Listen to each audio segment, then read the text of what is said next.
5 role of physical therapist हैं, जिसमें से हम 2 रोल्स डिस्कस कर चुके हैं। आज हम डिस्कस कर रहे हैं role of physiotherapist as a critical inquirer. थोड़ी सी हिस्ट्री में जाते हैं इसकी, ये क्रिटिसाइज करने की जरूरत क्यों पड़ रही है, क्रिटिकल इंक्वायरी की जरूरत फिजियोथेरेपी में क्यों पड़ रही है। The profession of physical therapy has recognized the crucial role of scientific investigation and critical inquiry. The Constitution of American Women's Physical Therapeutic Association, published in 1921, stated that the purpose of the association shall be to establish and maintain a professional and scientific standards of those engaged in profession of physical therapists. जब हम लोगों ने history of professional practice किया था, उसमें मैंने आप लोगों को बताया था कि कब फर्स्ट जर्नल कब रिलीज हुआ था और जो है फर्स्ट स्कूल जो है वो कब बना था फिजियोथेरेपी का टीचिंग के हवाले से, उसको ग्रेजुएट प्रोग्राम कब किया। वो सारी हिस्ट्री को आप इंडिविजुअली जो है क्रिटिकल इंक्वायरर की अलग कर दी है, एजुकेटर की अलग करके थोड़ा थोड़ा सा ओवरव्यू दिया हुआ है इसमें। बेसिकली हम हिस्ट्री इससे पहले डिस्कस कर चुके हैं। The first physical therapy journal began publication. The aim of the journal were to provide a means by which physician and reconstruction aid could more easily keep up with each other, work, and to preserve the standards and advance the science of the profession. इसकी इन सारी चीज़ों की वजह से कि वो आपस में कम्युनिकेट कर सके और अपने स्टैंडर्ड्स मेंटेन कर सके अपनी एजुकेशन को एडवांस करने के लिए, इसलिए क्रिटिकल इंक्वायरर की जर्नल्स की पब्लिकेशंस की जरूरत पड़ी। The foundation for physical therapy. The foundation for physical therapy was established in 1979 as National Independent Non-Profit Corporation to support the research needs of the physical therapy profession in 3 areas. ये 3 areas बताए में एक foundation बनाई थी 1979 में, non profit foundation जो voluntarily काम कर रही थी कि रिसर्च किन टॉपिक्स पे की जाए और किस तरह की जाए। जो 3 एरियाज हैं वो है scientific research, clinical research, health services research. Scientific research is to create a solid platform for future clinical researches. हम रिसर्च क्यों कर रहे होते हैं? बेसिकली एक टॉपिक होता है, उसके ऊपर फोकस करना कि इस पे किस तरह का ट्रीटमेंट। रिसर्च मतलब होता है किसी भी चीज को दोबारा से ढूंढना। एक चीज आपके पास एक बुक में लिखी हुई है कि ये एक गाइडलाइन है, इसको आपने फॉलो करना है किसी भी ट्रीटमेंट के हवाले से। अगर आपको उस गाइडलाइन में कोई इम्प्रूवमेंट लानी है या आप चाहते हैं कि मैं इसके अलावा कोई और ट्रीटमेंट अप्लाई करके देखूं या के साथ कुछ ऐड करके देखूं या उसको मॉडिफाई करूं ट्रीटमेंट को, तो फिर हमें उसको उस टॉपिक को दोबारा से सर्च करना होता है। इसलिए उस टॉपिक को रिसर्च कहा जाता है। रिसर्च इसीलिए करते हैं कि आप रिसर्च जो आप सर्च करते हैं उसको बेसिकली एक तरीके से डॉक्यूमेंट करना, वो डॉक्यूमेंट आगे फर्दर पब्लिकेशन या फर्दर ट्रीटमेंट प्लान किसी भी चीज के लिए काम आ रहा हो, उसको कहते हैं scientific research. The clinical research to assess the efficacy of physical therapy interventions and to help define best practice. अभी मैंने जिस तरह बात की कि आपको कोई ट्रीटमेंट एक बताया हुआ है कि ये ट्रीटमेंट आपने इस तरह करना है। अगर आपको उसको ट्रीटमेंट को चेंज करना है और वो ट्रीटमेंट या तो अच्छा 2 तरह की डॉक्यूमेंटेशन होती है। आपने ट्रीटमेंट चेंज किया, या तो वो नेगेटिविटी में चला जाएगा, मतलब रिजल्ट्स अच्छे नहीं आएंगे, या फिर वो आपका पॉजिटिविटी में जाएगा। दोनों सूरतों में आप रिसर्च आर्टिकल या जर्नल इसको पब्लिश कर सकते हैं कि वो फ्यूचर में काम आएगा दूसरे लोगों के, कि वो लोग अगर इसी तरह का सोच रहे हैं कि हम किसी भी ट्रीटमेंट प्लान में ये वाला जो है ट्रीटमेंट प्लान आजमाएं किसी मोडेलिटी का, तो वो उस रिसर्च के बिहाफ पे अगर आपका नेगेटिव आया है तो वो उस रिसर्च के बिहाफ पे वो ट्रीटमेंट नहीं करेंगे कि उनका नेगेटिव आया था, माइट बी पॉसिबल हमारा भी नेगेटिव आए। Health services research to assess the effectiveness of physical therapy practice in emerging health delivery models. The following are some of the foundation activities designed to advance these objectives: assisting clinicians, researchers, and academicians to doctoral clinical program, expand fundings for new researchers, supporting clinical relevant researchers, strengthening the foundation's capacity through funds raising to promote the profession's research agenda. ये एक जो है foundation develop किए, इसके जो है ये following objectives हैं कि किस तरह आप अपनी रिसर्च को आसान, फाउंडेशंस का काम होता है कि वो आपकी रिसर्च को आसान बना सके।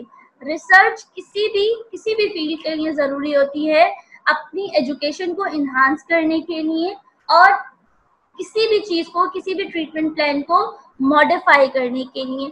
उसके लिए फंड्स भी चाहिए होते हैं और अच्छी नॉलेज भी चाहिए होती है, साउंड नॉलेज चाहिए होती है एक पर्टिकुलर चीज को लेके जिसके बारे में आप रिसर्च कर रहे हैं। Steps in applying evidence based medicine, क्या जो है आपके इस एविडेंस बेस्ड मेडिकल साइंस की रिसर्च में क्या स्टेप्स होंगे?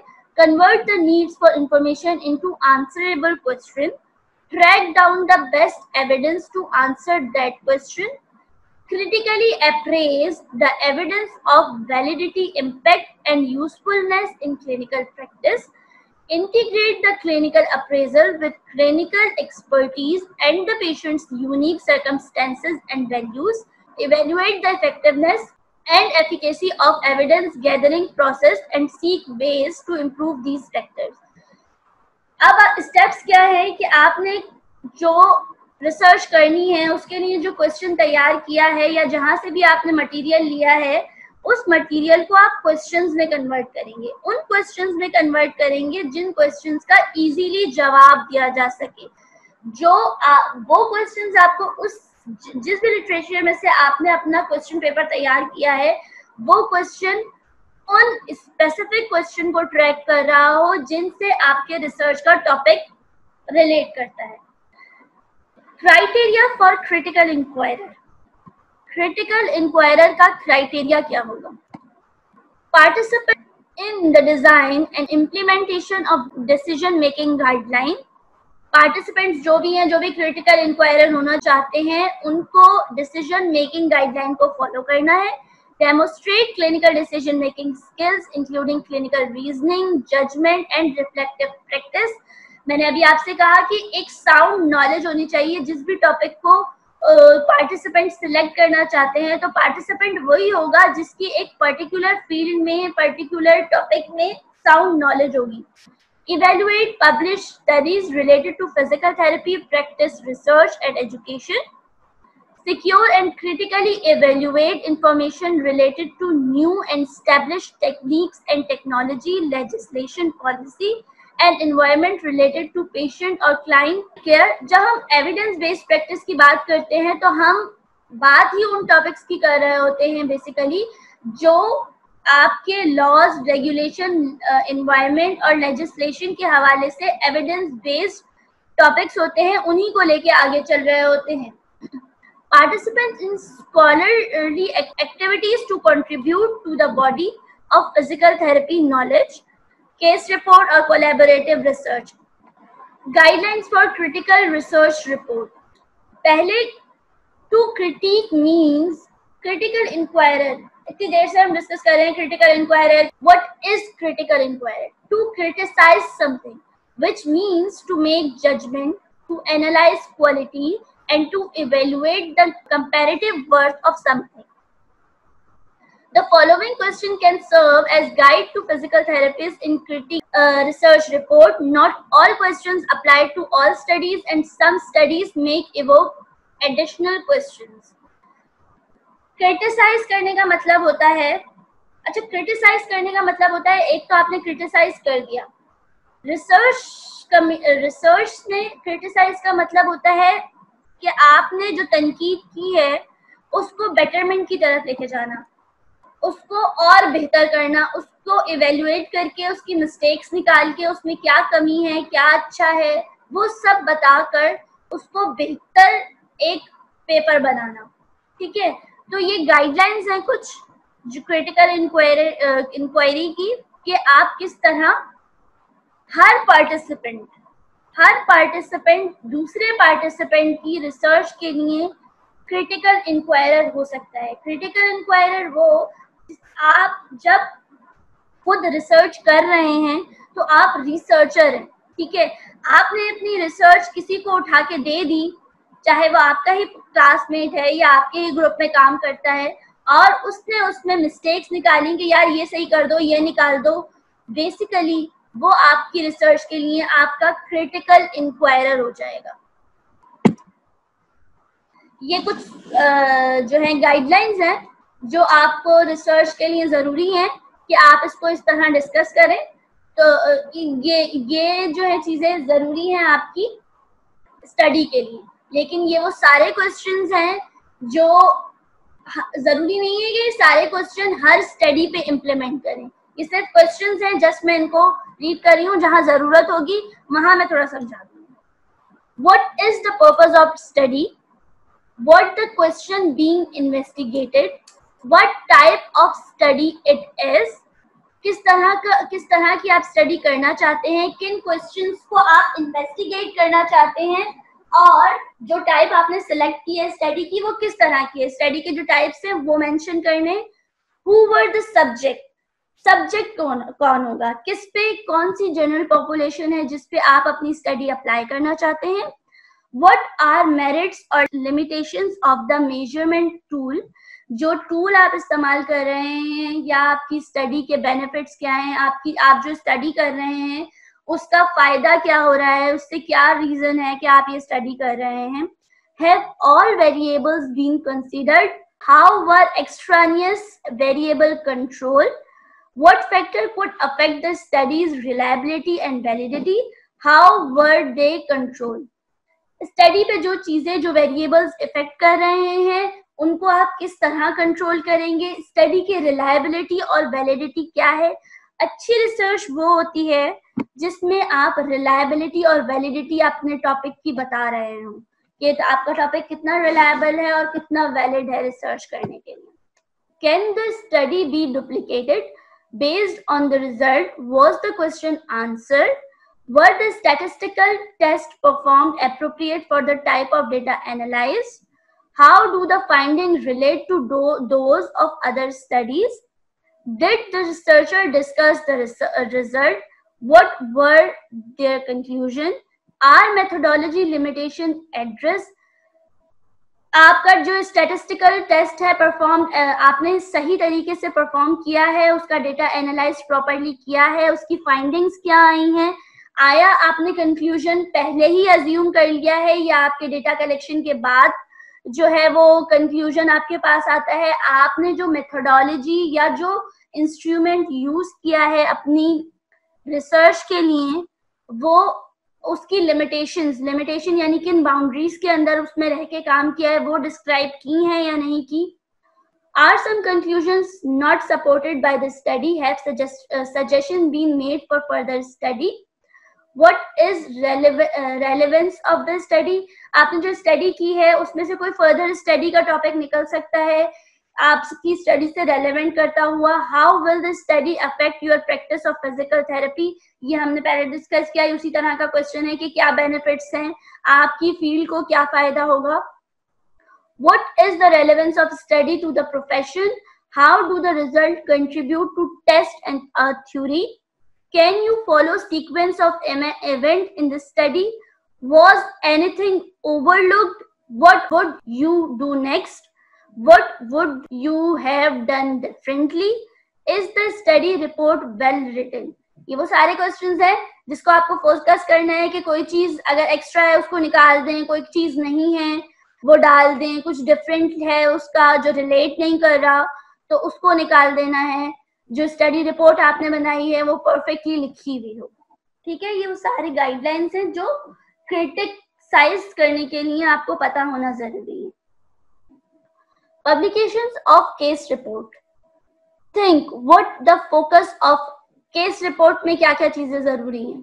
Think what is the focus of your case, search the literature, what new insight would your case offer to the knowledge base, जिस केस पे आप काम कर रहे हैं उसका प्रॉपर लिटरेचर आपके पास होना चाहिए कि उस पे न्यू रिसर्चेस क्या हुई हैं, न्यू ट्रीटमेंट क्या आया है, सोच लिया आपने, सब कुछ ढूंढ लिया, अब आप लिखना शुरू करेंगे. Of the following begin to writing the section you know best but include them all.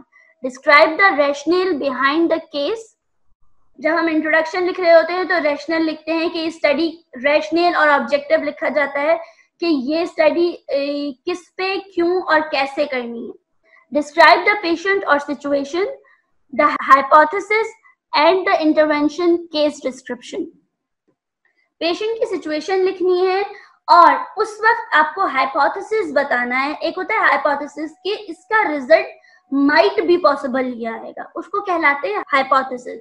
जब वो कंप्लीट हो जाती है रिजल्ट, और फिर जब रिजल्ट आ जाता है हमारे पास एक्यूरेटली, वो हमारे पास चांसेस होते हैं कि हाइपोथेसिस जो हमने बनाया था वैसा रिजल्ट आएगा या नहीं आएगा. Describe the outcome, reflect on what happened discussion में कि क्या हुआ, किस तरह सवाल किए, हमें कितने % किस चीज में जवाब मिला, ये सारी चीजें. Submit the case report for publication in a peer reviewed publication. These author view case report as an extension of routine patient care documentation, serving as a research subject. Research subject के लिए physiotherapist may be called upon to serve as subject in research studies. ये serving as a research subject ऐसे जैसे आप या तो आप researcher हैं या आप क्रिटिकल इंक्वायरर हैं, उस रिसर्च को क्रिटिसाइज कर रहे हैं. In addition to a commitment to thoughtful honest data collection, आप किस तरह रिसर्च सब्जेक्ट को सर्व कर सकते हैं बीइंग अ रिसर्चर और क्रिटिकल इंक्वायरर, कि आपका डेटा कलेक्शन एक्यूरेट होना चाहिए, ऑनेस्ट होना चाहिए. ठीक है, प्रॉपरली आपने डेटा कलेक्शन लिया हुआ हो, बिल्कुल सही तरीके से. The decision to participants involve consideration of the following: value of the study to physical therapy, integrity of research design. ये सारी चीजें वो हैं जो आपने अपनी केस रिपोर्ट में या रिसर्च में जिन पार्टिसिपेंट्स को शामिल किया है उनको आपकी फिजिकल थेरेपी का जो टॉपिक है उसकी स्टडी की वैल्यू पता होनी चाहिए, उसकी इंटीग्रिटी मालूम होनी चाहिए, कितना टाइम रिक्वायर्ड होगा आपको ये स्टडी कंप्लीट करने में, length of time to complete the study, एक पार्टिसिपेंट को कितना टाइम चाहिए और फिर कितना टाइम चाहिए इस स्टडी को कंप्लीट होने के लिए, ability to sustain interest and objectivity to project completion. ठीक है, इसके बाद हम आ जाते हैं ethical and legal issues. In the critical inquiry role, PTs must fulfil their responsibility to society to protect research subject and their responsibility as individual. आपको अपने टॉपिक को, अपनी फील्ड को, अपने सब्जेक्ट को प्रोटेक्ट करके रिसर्च को आगे बढ़ाना है. The difference between patient and subject में क्रिएट अ सेंस. रिस्पॉन्सिबिलिटीज क्या है? Responsibilities of clinical researcher. The difference between patient and subject may create a sense of divided loyalty and conflict to interest for clinicians to involve in research. When considering whether to participate in the clinical research study, practitioners should ask themselves these questions. ये आपकी responsibility है being a clinical researcher कि जो भी participant आप involve कर रहे हैं आप उसको पूरी डिटेल बता के फिर उसकी मर्जी से कि वो उस स्टडी में शामिल होना चाहता है, अपना टाइम देना चाहता है डिग्निटी के साथ, तो वो उसको स्टडी में शामिल करे, अदरवाइज उसको आप फोर्स नहीं कर सकते. Do patients who agree to participate in study truly feel free not to enroll given the perceived power of the patients over patients? इसमें क्या है कि जो पार्टिसिपेंट्स एग्री हो गए हैं, लेकिन कुछ जगहों पे ऐसा होता है कि पार्टिसिपेंट एग्री तो हो जाते हैं लेकिन नाम मेंशन नहीं करना चाहते, तो आपको उनकी कॉन्फिडेंशियलिटी को मेंटेन रखना है. Does the dual role of patient subject create obstacles to keeping the patient's interest paramount? Besides protecting human subjects, PTs who participate in clinical research have a responsibility to report result honestly and accurately, to report both positive and negative results and to commit constructive on research literature. आपको अपने participants को guide करना है कि उन पे जिस भी तरह की रिसर्च की जा रही है वो रिसर्च का वो प्रॉपरली जवाब दें, चाहे वो नेगेटिव जवाब हो या पॉजिटिव जवाब हो स्टडी के लिए, लेकिन उनको इस रिसर्च में ऑनेस्ट होना है कि वो अगर आपका पार्टिसिपेंट सही जवाब नहीं देगा तो आपके पास डेटा प्रॉपरली आएगा नहीं।